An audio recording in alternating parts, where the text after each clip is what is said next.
জানিয়ে দেব সর্বশেষ আপডেট বাংলা সংবাদ। শুরুতেই শিরোনাম। হাসিনা সরকারের মুখোশ উন্মোচন করল হিউম্যান রাইটস ওয়াচ। সবশেষে দেখবেন অবশেষে মার্কিন নিষেধাজ্ঞার কবলে পড়ল হাসিনা সরকার, থাকছে পিনাকি ভট্টাচার্যের বিশেষ প্রতিবেদনে। এতক্ষণ শুনছিলেন সংবাদ শিরোনাম, এখন থাকছে বিস্তারিত।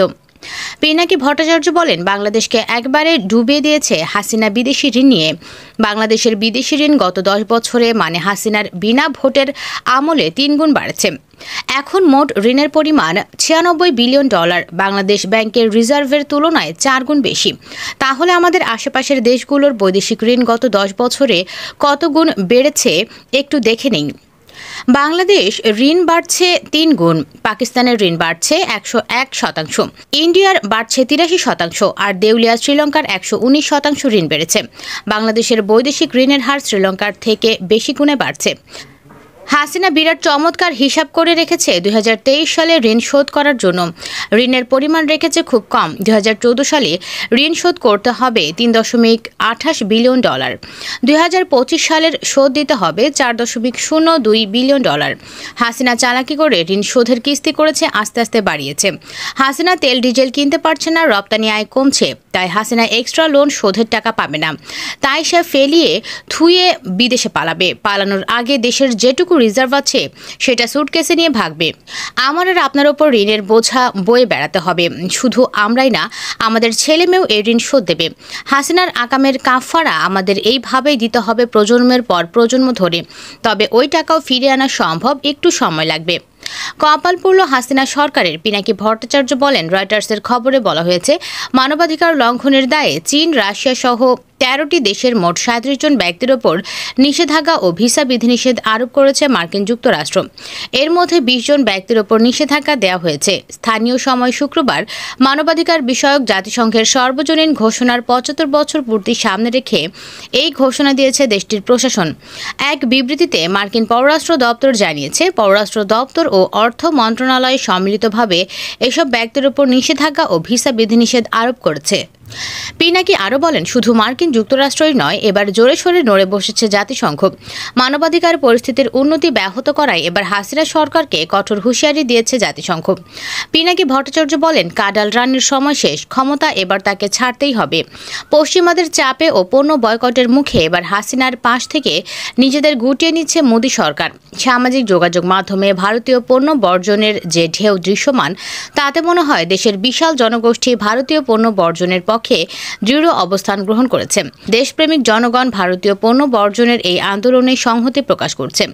গত 16 বছর ধরে ভারতের শক্তি ও সমর্থন নিয়ে আওয়ামী লীগ অবৈধভাবে ক্ষমতায় টিকে আছে বলে মন্তব্য করেন পিনাকি ভট্টাচার্য। তিনি বলেন, জনগণের সমর্থনে নয়, ভারতের শক্তি ও সমর্থন নিয়ে আওয়ামী লীগ অবৈধভাবে ক্ষমতার সিংহাসনে টিকে আছে।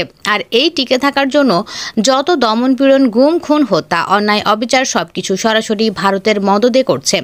কয়েকদিন ধরে আওয়ামী লীগের সাধারণ সম্পাদক ওবায়দুল কাদের ও পররাষ্ট্রমন্ত্রী হাসান মাহমুদ ভারতের প্রত্যক্ষ সহযোগিতা ও মদদের স্বীকারোক্তি প্রদান করে জোর গলায় বক্তৃতা দিচ্ছেন। কথায় কথায় প্রায় সব মন্ত্রী ভারত বন্দনায় মত্ত হচ্ছেন। তাদের কথাবার্তা ও আচার আচরণে মনে হচ্ছে বাংলাদেশ এখন ভারতের স্যাটেলাইট রাষ্ট্রে পরিণত হয়েছে। এ সময় পিনাকি বলেন, 16 মার্চ রাজধানীর ঢাকেশ্বরী জাতীয় মন্দিরে এক অনুষ্ঠানে আওয়ামী লীগ সাধারণ সম্পাদক ওবায়দুল কাদের বলেছেন, ভারত আমাদের পাশে ছিল বলেই নির্বাচনে বিশ্বের বড় বড় রাষ্ট্র অশুভ হস্তক্ষেপ করতে পারেনি। যখন দেশ বিদেশে নির্বাচন বিরোধী ষড়যন্ত্র, তখন ভারত স্ট্রংলি আমাদের পাশে দাঁড়িয়েছে। সামাজিক যোগাযোগ মাধ্যমে ভারত বিরোধী মনোভাব জাগ্রত করে ইন্ডিয়া আউট ক্যাম্পেইন সমীচীন নয়। পিনাকি ভট্টাচার্য বলেন, আন্তর্জাতিক আদালতে বিচার হবে হাসিনা ও তার পরিবারের, কত বছর জেল হবে তার হিসাব মেলানো যাবে না। নির্বাচনকে কেন্দ্র করে বাংলাদেশের ঘটনা প্রবাহ নিয়ে গভীর উদ্বেগ প্রকাশ করা হয়েছে অস্ট্রেলিয়ার সংবাদে। এমন উদ্বেগ প্রকাশ করে বাংলাদেশের জনগণের জন্য সম্ভাব্য সর্বোত্তম ফলাফলের দিকে বিশ্বকে নজর দেওয়ার আহ্বান জানিয়েছেন দেশটির প্রভাবশালী সিনেটর ডেভিড শুব্রিজ। অস্ট্রেলিয়ার পার্লামেন্টের উচ্চকক্ষ সিনেটে এক বক্তৃতায় তিনি এমন আহ্বান জানানোর কারণ ব্যাখ্যা করে বলেন, ব্যাপক রাজনৈতিক অস্থিরতা এবং রাজনৈতিক দমনপীড়নের মধ্যেই বাংলাদেশে নীল নকশা নির্বাচন অনুষ্ঠিত হয়েছে। সুষ্ঠু নিয়মনীতি এবং প্রক্রিয়া না থাকায় ওই নির্বাচনে দেশটির প্রধান বিরোধী দল অংশগ্রহণ করেনি। অস্ট্রেলিয়ান গ্রিনস দলের নেতা ডেভিড শুব্রিজ বলেন, হিউম্যান রাইটস ওয়াচ বিএনপির সাথে যা ঘটছে তাকে সহিংস স্বৈরাচারী ক্র্যাকডাউন বলে অভিহিত করেছে। অ্যামনেস্টি এবং জাতিসংঘের মানবাধিকার বিষয়ক কমিশনারও বাংলাদেশে যা ঘটছে তা নিয়ে কথা বলেছেন।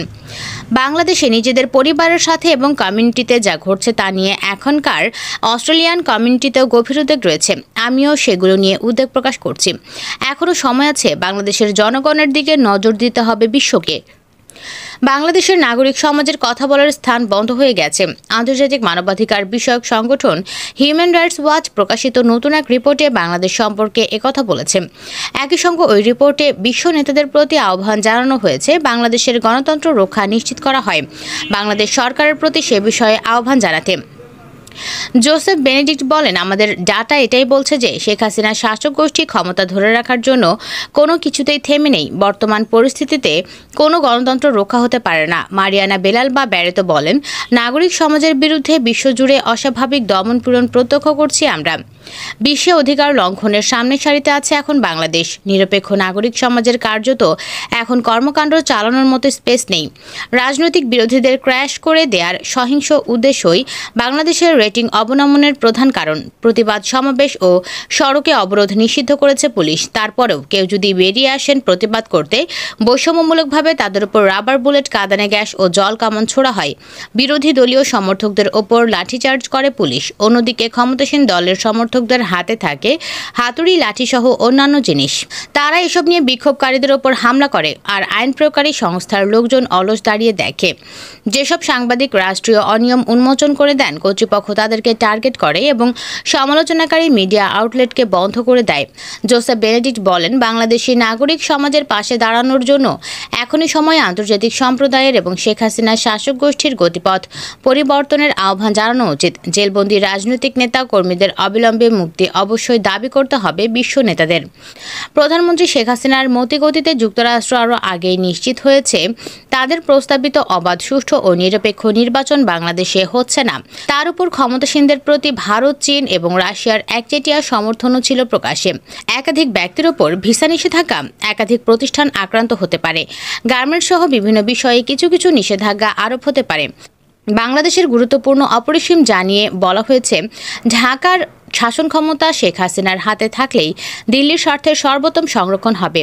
চীনের রাষ্ট্রদূত প্রকাশ অনুষ্ঠানে বলেছেন, নির্বাচনের পর বর্তমান সরকারের সঙ্গে তাদের সম্পর্ক আরও উচ্চতায় যাবে, বিনিয়োগ আরও বাড়বে। রাশিয়ার কথা আরও পরিষ্কার। এ নিয়ে ওয়াল স্ট্রিট জার্নালের প্রবন্ধটি বেশ প্রাসঙ্গিক। গণতন্ত্র প্রচারে বাইডেনের সীমাবদ্ধতা দেখিয়ে দিল বাংলাদেশ মন্তব্য করে এতে বলা হয়েছে, শেখ হাসিনার এই বিজয় মার্কিন প্রেসিডেন্ট জো বাইডেনের জন্য একটি পরাজয় হিসেবে চিহ্নিত হবে।